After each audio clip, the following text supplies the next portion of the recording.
And we're in.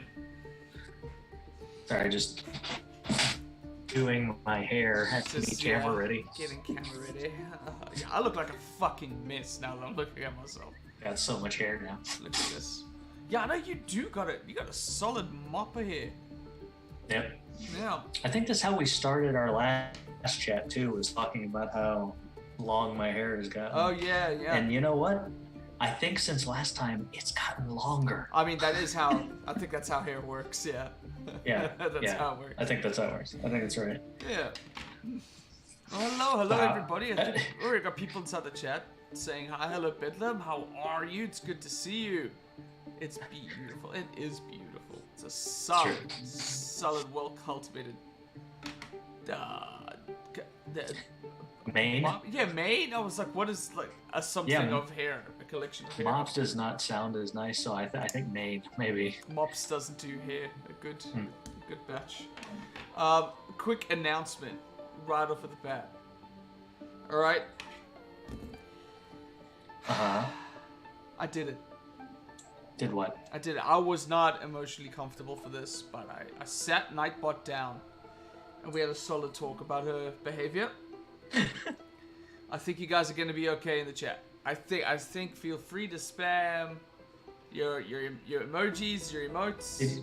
Use capital letters. You're allowed to use capital letters now. And we're just drawing the line in slurs. Oh, I mean, did you fire Nightbot or is Nightbot No. It was like a grab you by the ear, sit down. Quotes from Peaky Blinders to teach him who's boss. And then we came to a decent compromise. So. We'll see. Nightbot's pretty aggressive, so we'll see what happens there. Yeah, that's true. It might end up being Nightbot's taking a chill pill.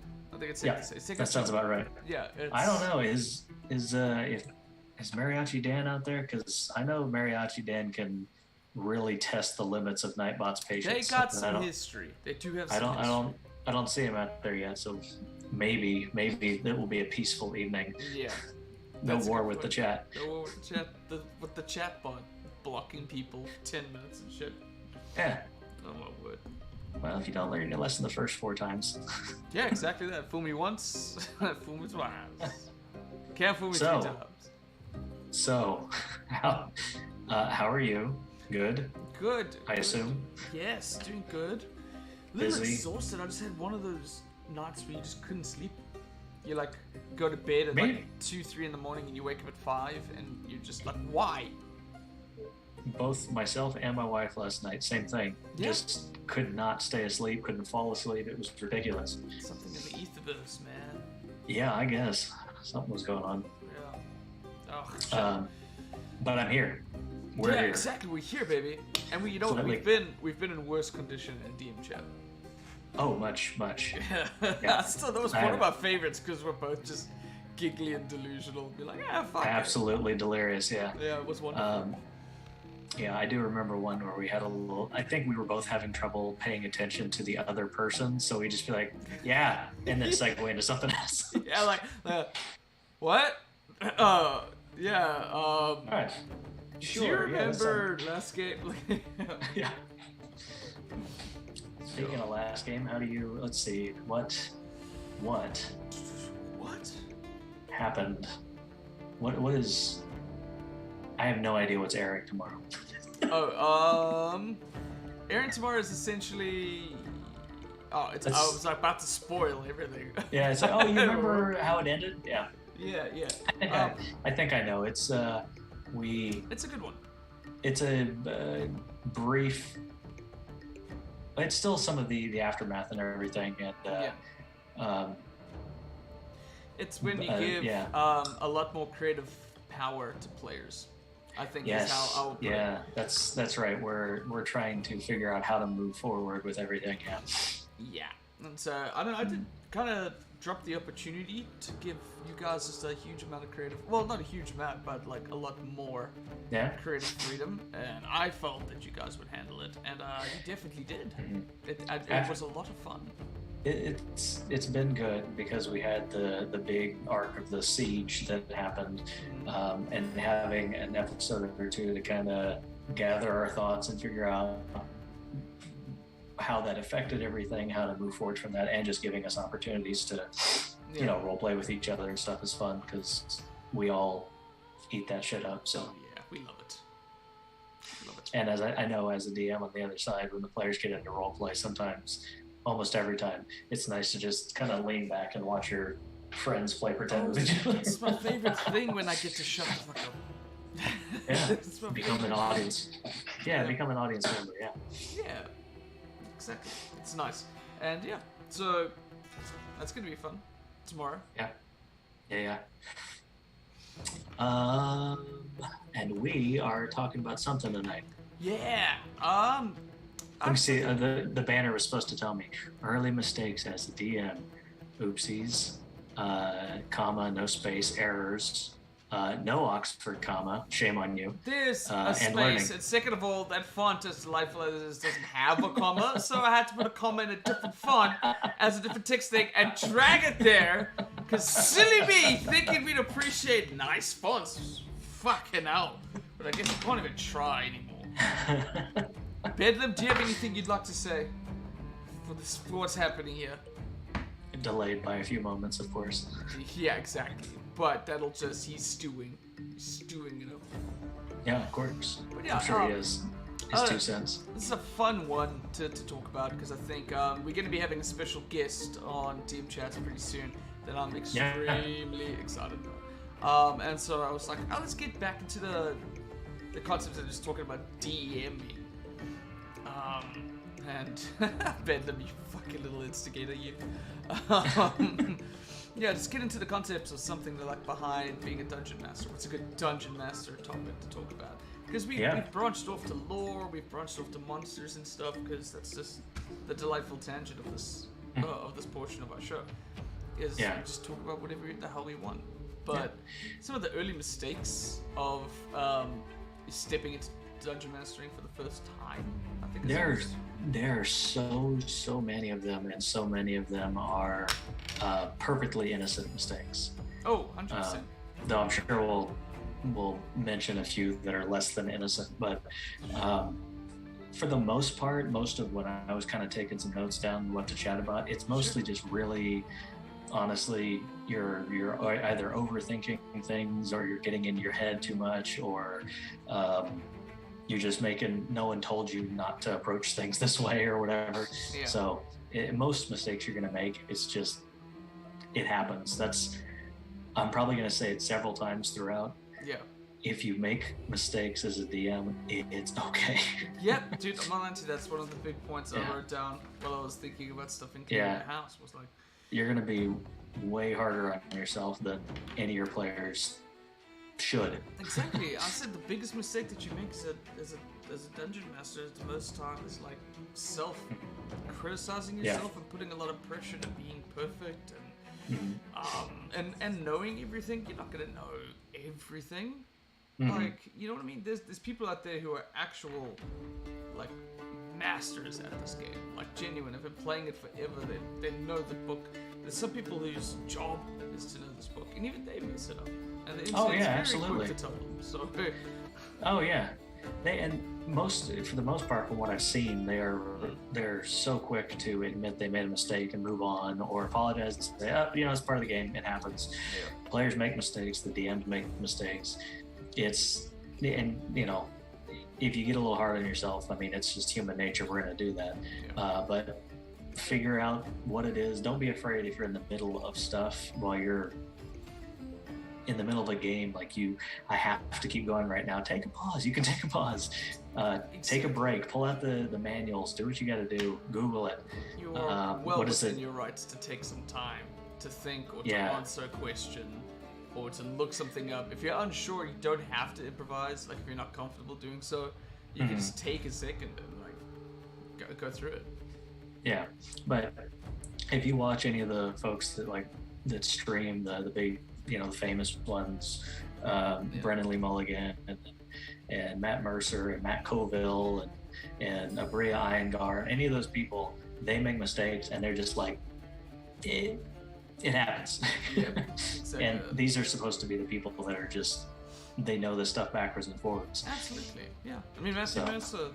I mean, shit. You don't even have to know the show to know who he is. He's like so in line with being a great dungeon master.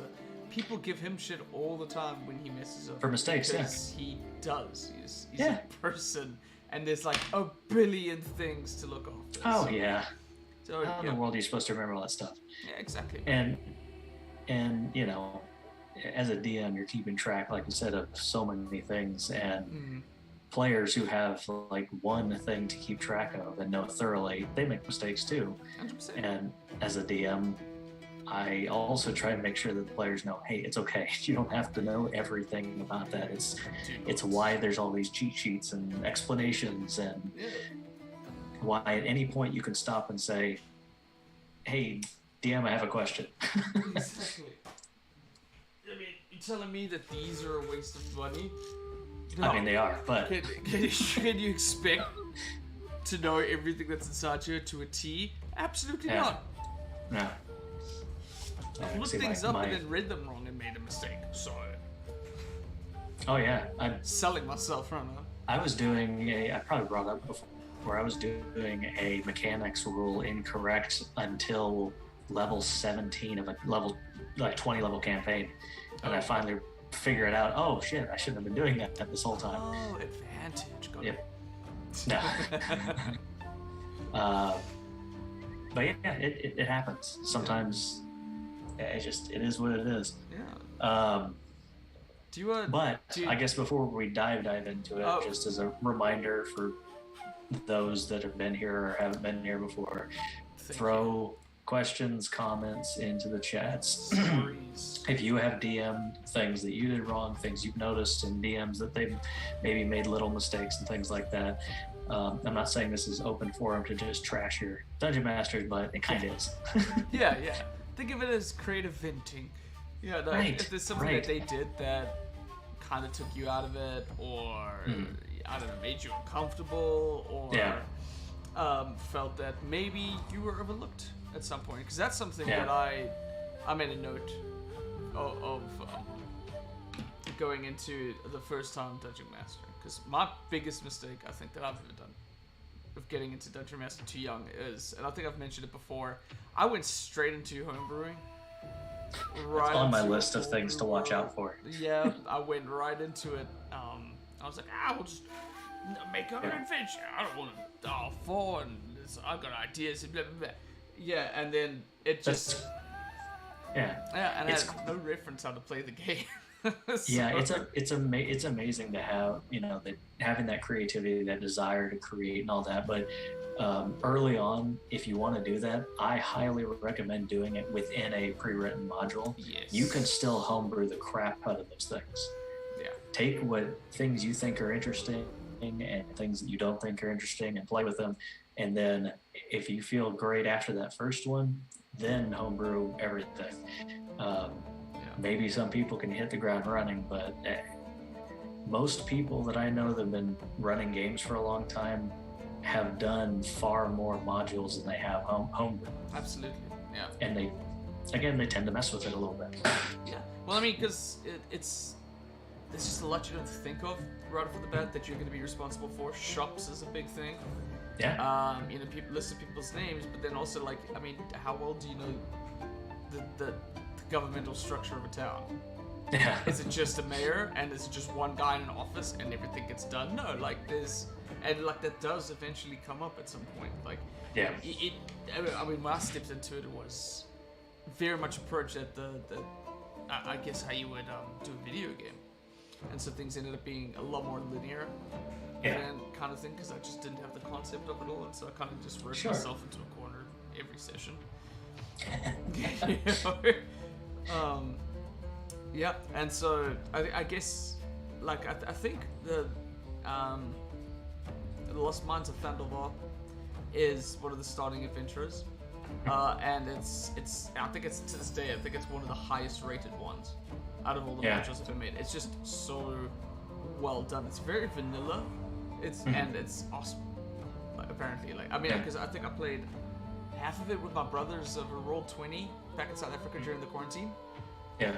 Which was great. It's around like up to half of it, and I loved it. It was, yeah.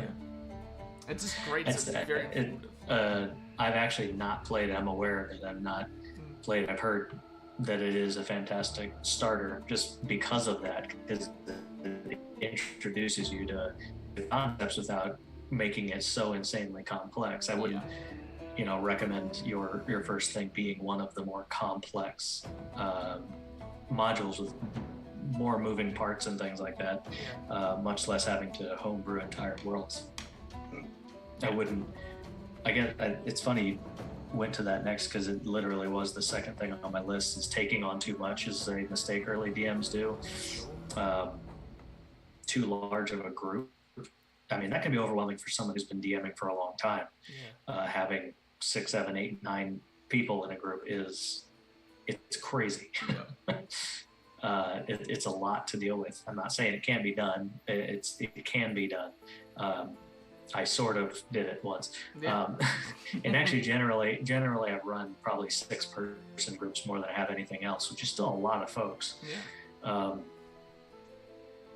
Doing multiple games and campaigns can be extremely overwhelming. And trying to homebrew too much too early. That's just, you have so many ideas, you want to do so much. There's time. I don't think D&D is going anywhere. No, definitely not. Don't rush it. But yeah, I think we've had already 2 kind of comments that popped up a while ago. Beautiful. Bedlam mentions, I think that rigidity in storytelling might be a common problem. I'm guessing what he's kind of saying is maybe railroading, that kind of concept. The story's supposed to be this and it can't be anything else. Stopping creativity or... Yeah. And if you're new and very uncomfortable, this is probably going to come up a lot too. I would say be clear with the players. If you're like, hey, I want to kind of try and stick close to this module because I'm still getting used to this. I want you all to have fun, but, bear with me about if you throw me too many curveballs, I might have to, figure this out and stop for a little bit. But yeah, that can be, and a lot of times rigidity in storytelling can come from a place where as a DM, you're just so obsessed with the story you want to happen. Yes. You have an end game in mind. Yeah. And that's really easy to do. That is really, really easy to do. And kind of unlocking that and letting yourself be open to that, I think starts with just getting in that mindset of you're not the only storyteller here. In fact, and a lot of times you're not the main storyteller. It's the entire group, it's the players and all of that. You're building a story together, not they're playing in your novel you wrote. Yeah, exactly. That once again, you can fall very much into the video game mindset of like, there's this overarching thing, you're gonna do it and you're gonna explore it, kind of thing. I gotta say, you can get nuanced enough and clever enough that sometimes you can make the players think that they are making their own decisions. They're really just going away. Very much so. There are plenty of tricks like that. Like, oh, that castle y'all avoided, guess what? It's in the next town now. Exactly. Not railroading per se. You still give them that freedom, but it's like, it's a cool dungeon you wanted to utilize. Well, rework the setting of how it's there and still use it. Yeah, absolutely. Especially if there's things in there that one of your players is really going to appreciate. And it's like, they missed it because they just went this way. All right, well, let's see if I can take that and rework it because I'm not going to play it with it. Riptide saying selling +2 plate armor to your paladin at level 8 for only 6. So shopping and magic items and stuff, that's a huge pitfall as well. Oh yes. As a DM starting out, I wanted to give the players as many fun magical items as I could possibly imagine. Of course you did. Shitloads of gold and everything like that, because as a player you're like, I always want all that stuff. It's like, I know what players want, give them a lot of shit. But it complicates a lot.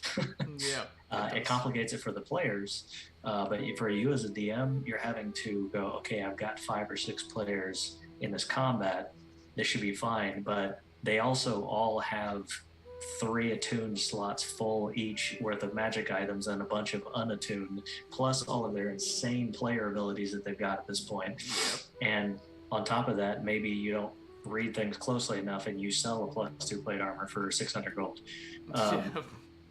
And down the line, your paladin has a permanent level or a 25 AC, I think. Jesus. So, that's what dexterity saving throws are made for.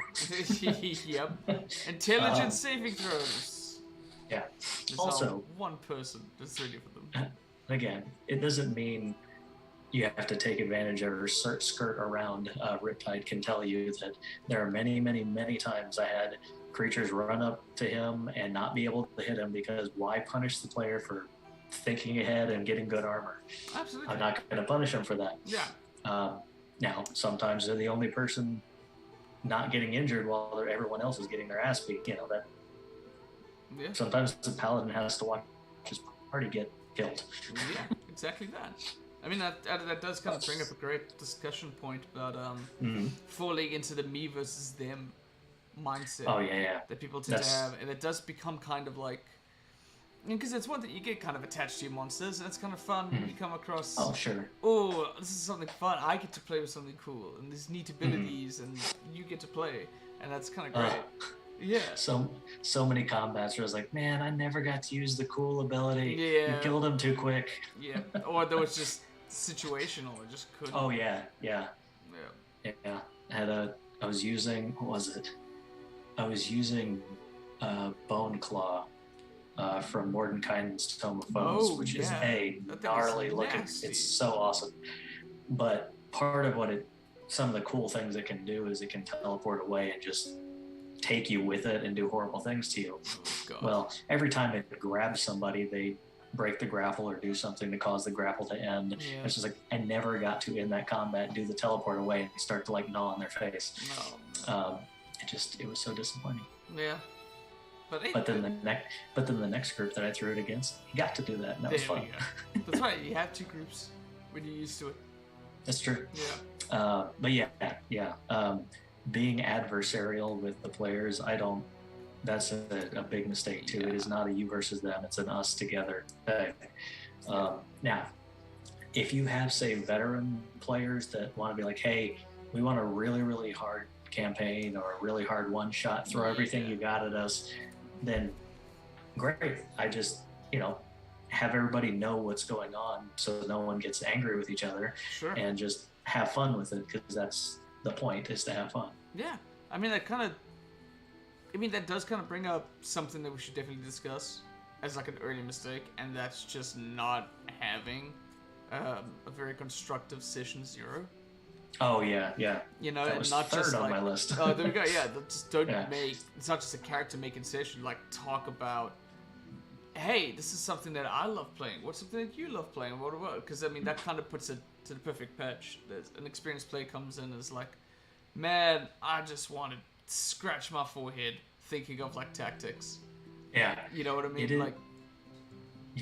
It's session 0s it's come up so many times in our chats, which lends to how important it is being able to set tone, set ground rules, like this is how I want to handle battles, or these mechanics, or this is do y'all want it to what do you want the tone of the game to be? What are the and I don't remember us necessarily talking about it before our campaign, but sure, fortunately we've got a lot of good players, great DM, just nothing has really come up to my awareness. Sure. But are there red lines and stuff, or where we don't want to cross these certain things or don't address these things? It seems like everybody's pretty chill, so it has not been an issue. But one of the things I was worried about was incorporating romance and how people are comfortable with it. But at this point, I'm just going to end up dating all of you by the end of this play. It's true. So it's like, okay, people are comfortable. It's great. Yeah. But yeah, I think you're right. Yeah. It is something that what's a no-go kind of area, and not just like in terms of player to DM and player to player interaction, but like themes. Some people just themes, not uncomfortable. I mean, not comfortable with particular. Yeah, and there's speaking to your romance thing, there's some two kind of different levels to it. Romance with NPCs and the DM, or romance between player characters and stuff like that. That can be different. One, they may be okay with, I'll play pretend with the DM and do something like this, but it's weird because that's my friend across the table playing this character the whole time, so maybe that's awkward. So as a DM, it's part of the hazards of being the DM. But for players, hazards. But that's something early on, session 0, you say, how do we feel about role-playing that kind of stuff in story? Yeah, or if something's butting up, approach your player. Be like, hey, so this is something that might be on the table. Yeah. Or, like, how do you feel? Like, what are you comfortable with going forward with that? Like, And don't be a jerk when later on, 20 sessions in, they go, I'm actually not that comfortable with it. I thought I was going to be okay, but this is weird. Yeah. Don't be the asshole that says, well, you said it was fine in the first place. Yeah, 100%. Yeah. Don't do that. Don't do that with any subject in this stage. That's fucked up. Yeah, 100%. That's not cool. Oh, man. It's sent all the way through, guys. I think another thing you could really shoot yourself in the foot by not having a really solid session 0 is you lose the ability to incorporate players' backstories or history or knowledge. Even just the ranger. Sure. The ranger's got a great series of abilities, a favorite terrain. They're clearly from a place or whatever. But talk about that a little bit more. That helps you, number one, when you're describing environments. If there's small things to piece up, the ranger can find it, and you can add like a little bit of tidbits of information that take him back to his character history. And there's a lot for the player. Like a great example is one of the games we played before starting the channel, the Dragon of Icefire Peak. Yeah. There was two players, first time playing. One a paladin, one a fighter, and kind of getting together. And while we were talking about it, one player wanted to be like a soldier and have like a background inside war or whatever, and another character wanted to see if maybe he could just latch on to that kind of story because he just felt a lot more comfortable feeding off of somebody else as opposed to like having his own thing. And it's just great. It's just that's the energy that he has. And so the two of them were inside the war together, and they were like, oh, so like who would we be fighting against, blah blah blah. And there's this whole thing about orcs and half orcs that are following Talos inside the story. And so I was like, okay, great, that's an enemy that you had. The enemies of Talos had a lightning bolt on their piece, and it's a small piece of information that they can now incorporate into the story because your module doesn't change. Everything is still there. And but it's a small detail that came out of a session 0 that had the players' interest in that. Immediately when they see that detail, it means something more to them, and they're gonna want to explore that part of the module so much more because it's their thing. You know what I mean? Like everyone has that moment of like, oh, that's something about mod, and I know what that is, and I want to go for it. So now you have two people that are immediately excited to follow this. You're not there to worry too much about branching off tangents or improvising or anything else. A solid session 0, and that's just one detail that came from a session 0 makes so much, so much alleviation in such a story. Yeah, absolutely. That's I'm trying to think of the word. I can't remember, or can't. Words escape me. All of them right now. All words. All words. Just make noises for the rest of the session. I agree. The long and short of it is, yes, I agree. Oh, good. There we go. That's what I got. Yeah. Other session 0 things to make sure as a DM, new DM, you want to talk about and not miss this is how the players are with the characters dying. It's something that is designed into the game. It is something that happens.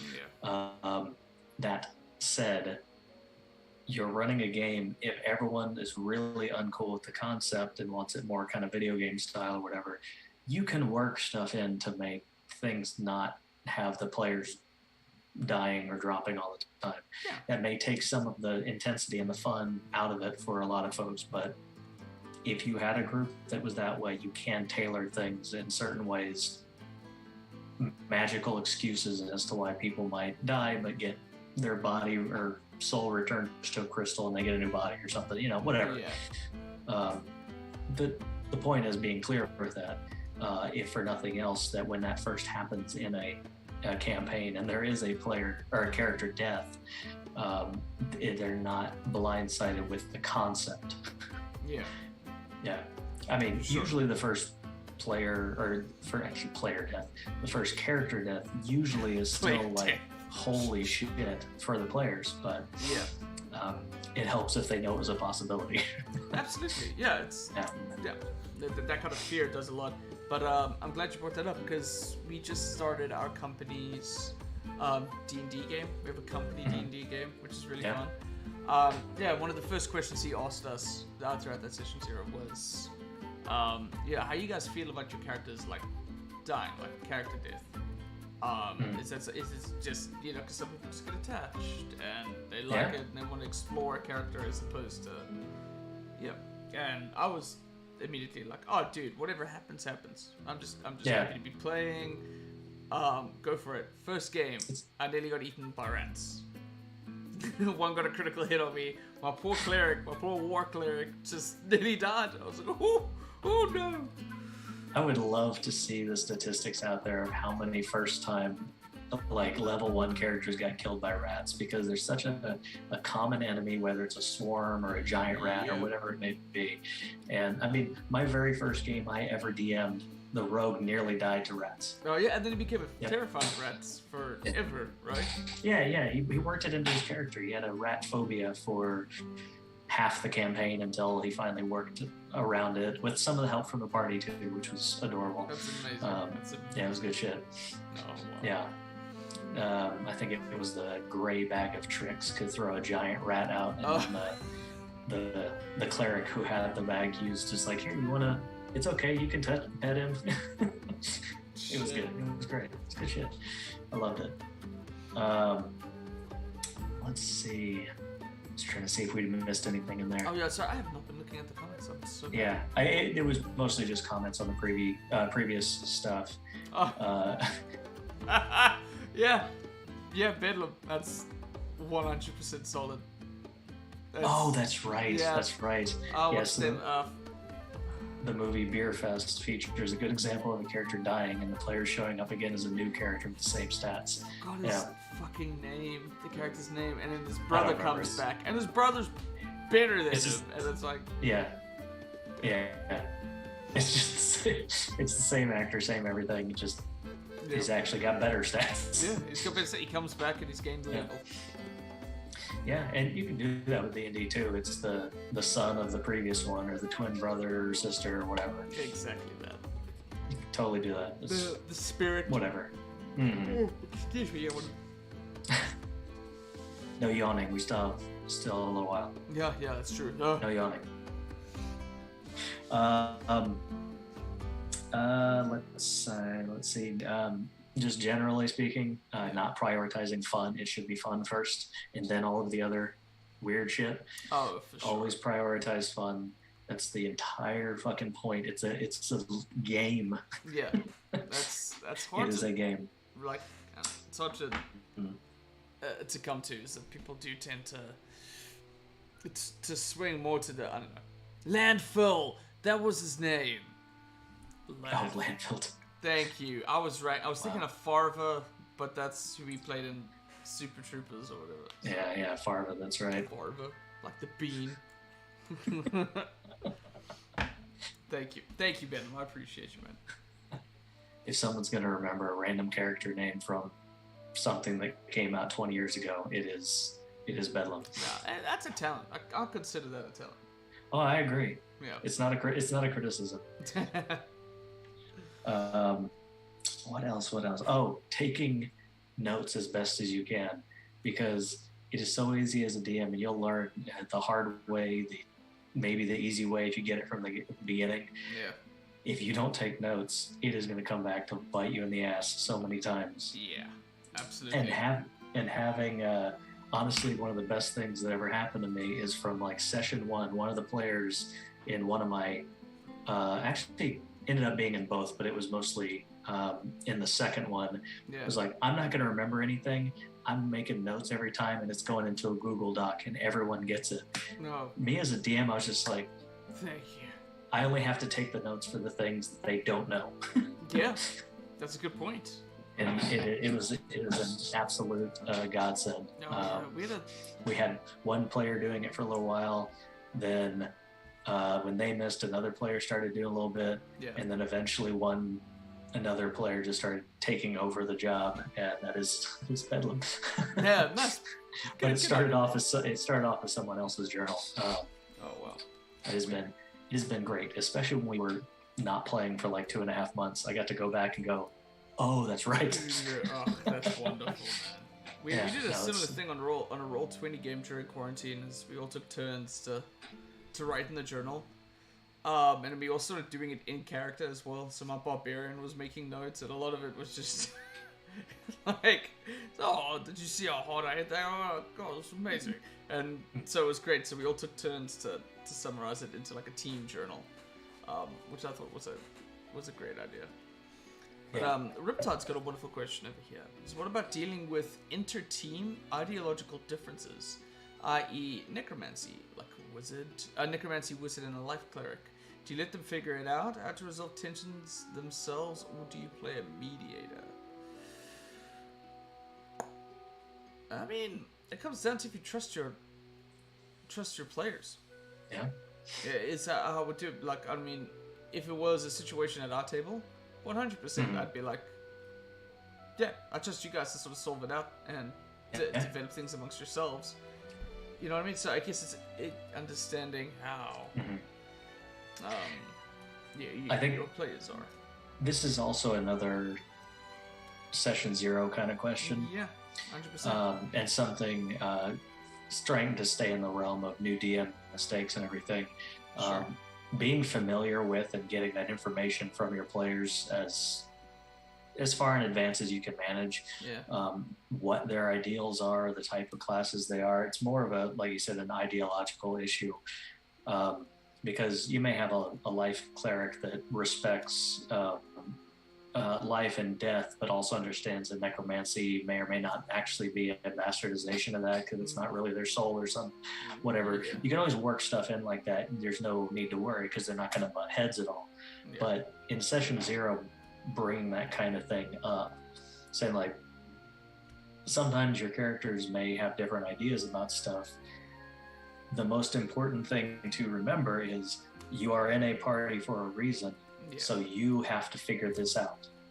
Now, can you bring that into the game, NPCs that might bring up things or say certain things to them that might make them think twice about their other party members, like the issues they have with them? Sure. If you want to handle it that way, think you can manage handling it that way, great. But yeah, I'd say making it clear, again, y'all gotta work together. So it's your job as a player to figure out, how would my character be able to work with this? And it is a two-way street. If one of them's trying, the other one's just being difficult about it, and it's becoming a problem. One of the things I wrote down is dealing with issues in the table. Unfortunately, you're the DM, you chose to run a game. Sometimes, often, you've got to be the person to take people aside and say, look, this is a problem, or potentially going to be a problem. Yeah. How do we want to resolve this? Not just, hey, you need to do this, but talk to them like an adult. Absolutely. Yeah. I think that's actually a very good point, that I think something important to learn right from the get-go. Players can certainly do their part when it comes to certain things. Not everything has to be a the DM decides, the DM runs, the DM makes a like, when it comes to certain things, players can definitely take the torch and handle things themselves. Yeah. In a lot of areas. Absolutely. Yeah, and because I mean that's actually a very great question. That's You know, the paladin and the rogue. Very typical. That's the one that gets memed all the time. Yeah. Yeah, exactly. It's very like a typical kind of thing. So it's definitely something that can be talked about beforehand. And I just love how you said you're in a party. You know, so like, why is your character in a party? It's not like the dungeon master has to constantly give you reasons to stick around. If your character doesn't want to be there, they're gonna leave. Yeah. You don't need your hand held this entire time. You have your reasons. Yeah. Yeah. No, you're. Yeah, I like that point. Absolutely right. Yeah. Anything else now?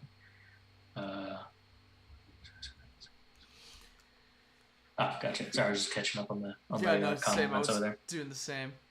Let's see. Because I have several other things. I'm just trying to think of what is the next closest thing to tangent. that. Yeah. We kind of talked about discussion issues. We mentioned, this is not a good tangent or anything, but it does reference back to something. We mentioned how the really great or kind of idealized or famous game masters out there, whichever one, if you watch any of them, or even dungeon masters or game masters you've had in the past that you have kind of looked up to or inspired you, don't get lost in emulating them. Oh, yeah. Trying to be them or creating a game that they create is almost always going to be unsuccessful, and problematic. And stressful. It's using those as inspiration, getting ideas from those people, I think is a wonderful idea, and I think most of them would be beyond honored to hear that you have. But trying to be that same person or run the game exactly the same way, it's not going to go well. You have to run the game your way. Yeah, because I have plucked all the DMs I mentioned earlier. I've plucked things from them, and there are things that they do I just don't want to do because I either disagree with running a game like that, or I just can't run a game like that. Sure, and you shouldn't be expected to. Right. Yeah. I mean, it's something that has plagued a particular DM for the longest time, and I guess other DMs as a result. The Matthew Mercer effect. The Mercer effect, yeah. And it's because I mean, there's multiple reasons why it's going to fail. The first of all is a large part of a DM is the players. You know what I mean? And your players are going to react differently to you. So if you're just emulating this entire time, you're not going to get the results that you want right off the bat. And I think eventually you're going to find out that you're just not going to have fun. Yeah. You know what I mean? As much as like players put a little bit of themselves into every character, like you've got to put yourself into DMs. Otherwise, just what's the point? You know what I mean? Like you're an AI dungeon. AIdungeon.com. You know what I mean? I know a lot of the complaints I heard, specifically since you brought up the Mercer effect, was actually from DMs complaining that players were expecting that of them. And just, I mean, the problem really comes from when people then get crappy with each other about it, because you can say, hey, look, that's not how I run my games. This is how I will run. I run the games like this.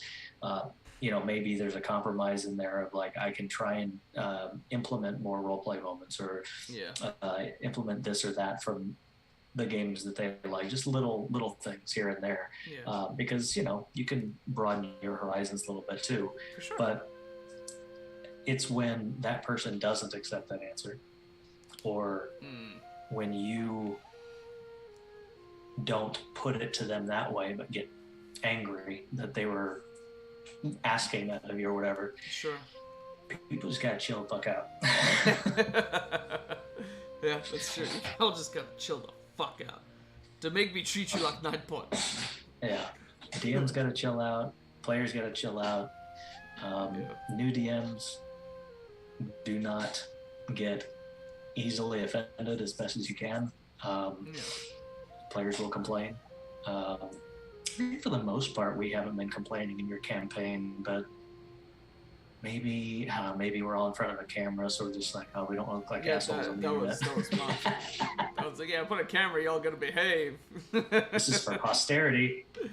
No, I don't think so. No, and honestly, like, even because I know sometimes DMs can either be the best players or the fucking worst players. Sure.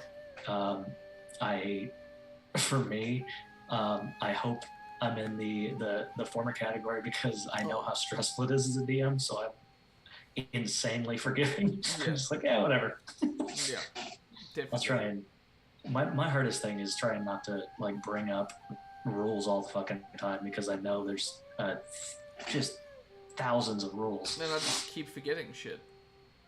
It happens, yeah. Because I just do. I forget stuff.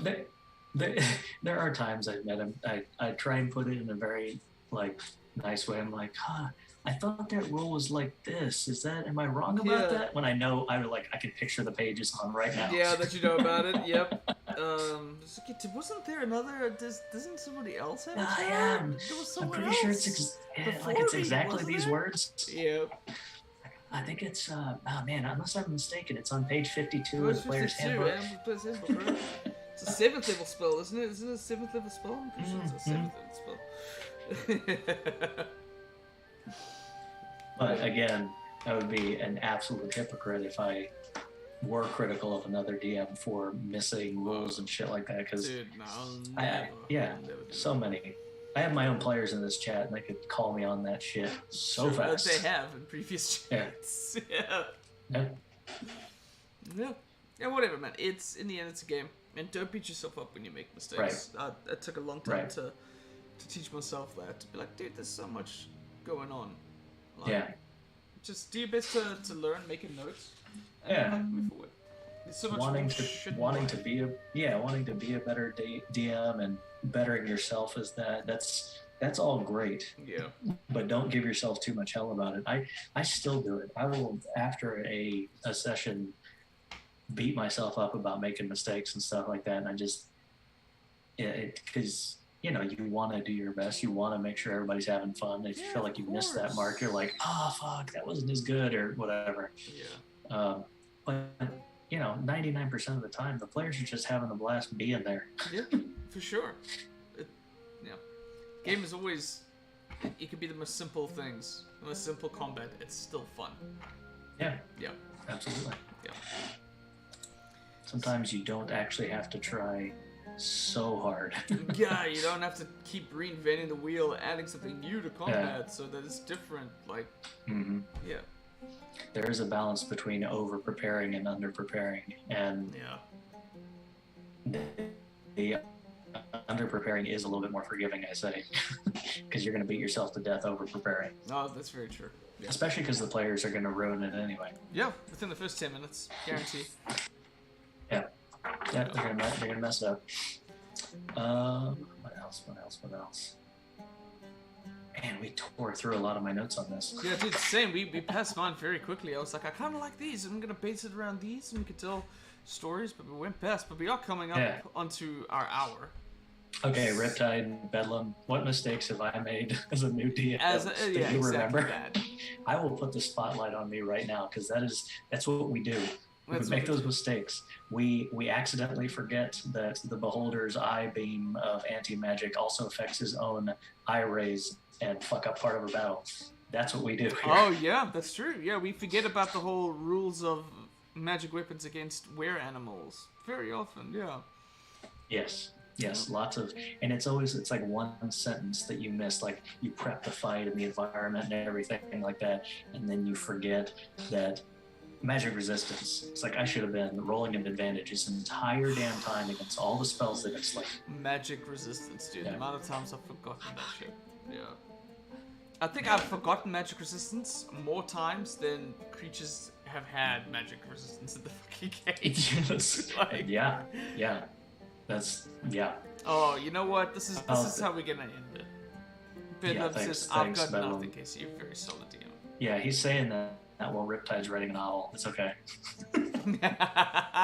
Love love it. Because Riptide was part of my actual first group, so there we go. there's stories in there. I mean, and I bring it up not as a way to dwell on those things. It was just examples I haven't thought of. If I wrote this down, it's like easy things. Some of this is inspired by stuff that I've done. Damn it, Riptide. There we go. Just accept it, man. But I know if I really sat back and thought about really specific things, I know I could come up with dozens of things. Oh, for sure. Because it happens. I probably try to think what was the last. I think the last game I did was a one shot, and I'm sure I made a mistake in there somewhere. Yeah. Just trying to think. I'm better at hiding mistakes now. Yeah, that's great. I think that's early on. It's pretty obvious, and I'd cop up to it because I'm not going to try and hide it when I was learning and all that. Now it's like, shit, I messed it up. Yeah. What's a good workaround to that? Yeah, for sure. Do I ever forget my own lore? There's so much of it all the fucking time. Yeah. There's a surprising amount that I remember. And I can't believe I can remember, but there's also a ton. I've been pulling up wikis and stuff in the background when I'm on using Roll20 for Zoom. I'm sure. Check the wiki on that god again because I don't remember what. Of course, there's so fucking many, man. Yeah. It's ridiculous. Yeah. And then they have relationships with each other. It's like. This goes back to make sure you're taking notes and stuff as well too. Yeah, exactly that. Or at least marking down where you can find information. So if you need to, it's easy. Yeah, I have asked players on occasions, what was the name of that person y'all met again? And one of them knew or had it in the notes, and was like, great. Now I don't have to go hunt for it. Exactly. Wait, I named that random shopkeeper? Shit. Oh, yeah, because nowadays you'll just have a throwaway NPC, and it's everyone's favorite. Where's Kyle? Yeah. I'm like, who the fuck was Kyle? Mm. Yeah. Oh, yeah. Yeah, that's Oh, not puns. Okay, that's fair. That's fair. Sure. Wow. Yeah, I'm sure there's others. Yeah, there's others. We'll end it on a silence of us both just thinking. We'll make a separate episode of all of the mistakes we've made, and then have specific examples. Specific examples of the exact mistakes that we made.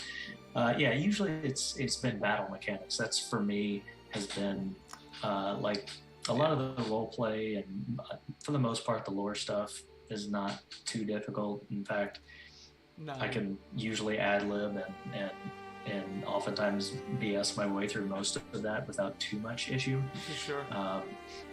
It's battle mechanics. There's so many moving parts, and you've got 6 players, and there's 9 monsters, and they all have different abilities, and it gets crazy. And also there's layer actions and legendary actions, crazy shit like that. It gets nuts.